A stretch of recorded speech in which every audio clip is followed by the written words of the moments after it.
Заманауи сәнді гардеробтың кей атрибуттары денсаулыққа зиян, бірақ олардың зиянын біле тұра көпшілік трендтің артынан жүруді таңдайды. Әйел гардеробындағы қай заттарды сақтықпен қолданған жөн? Ардақ, сенің айтқаның қызық болды, әрине. Ендеше бастайық.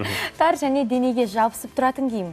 Мысалы, денені қысып тұратын джинсыларды күнде кию зиян екен. Тар шалбарды жиі кисеңіз, іштің кебуі, терінің қызаруы және кіші жамбас органының кеңеюі, жасырын варикоздың пайда болуы сізге кері әсерін тигізеді. Сол себепті барынша көйлектер мен белдемшелер киюге тырысыңыздар.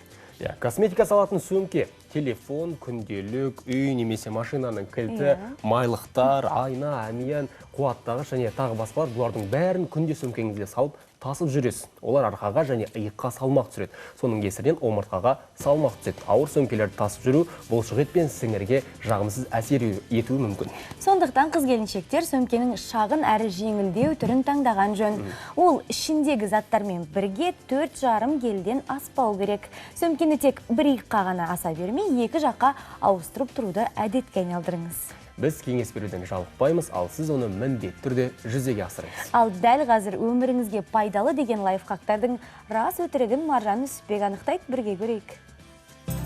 Қайырлы таң көрермендер, бүгін мен аспазбын десем болады, өйткені мынадай қысқа толқынды пеште дайындалатын тағамдарды қалай жасауға болады, соны тексеріп көрмекпін. Ендеше мен қазір бар жоғы 3 минуттың ішінде дайындауға болатын кекс түрін көрсетемін.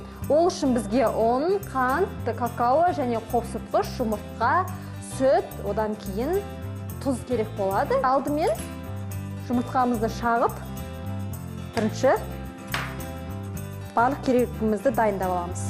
Енді ақырындап тұзды саламыз, аздап қана. Одан кейін қант,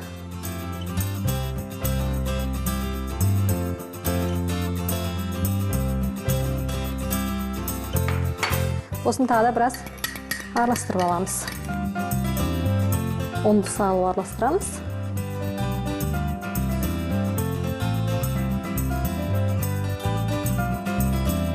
Лайфхакта енді осындай кішігірім ыдыстың ішіне жасап жатады. Сондықтан біз осындай кесе алдық.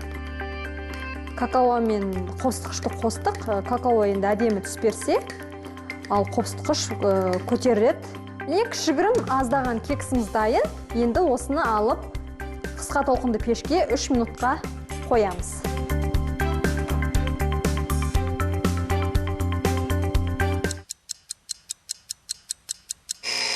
Вау!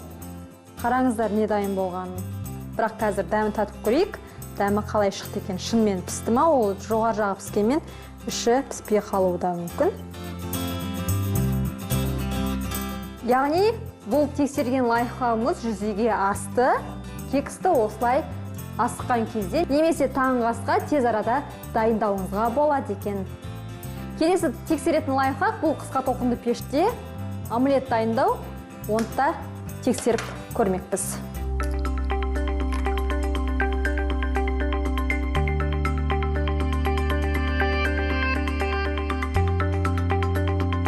Не араластырдық? Енді бұны да 1 минутқа қысқа толқынды пешке саламыз.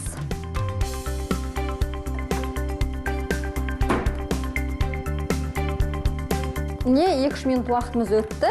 Көрейік. Вау! Яғни қысқа толқынды пеште осылай тамақ дайындауыңызға болады екен. Көргендеріңіздей омлетімізде дайын, піскен. Қысқа толқынды пеште дайындаған тағамдарымыз лезде дайын болды. Яғни асыққан кезде қысқа толқынды пешті көмегіне де жүгінуіңізге болады.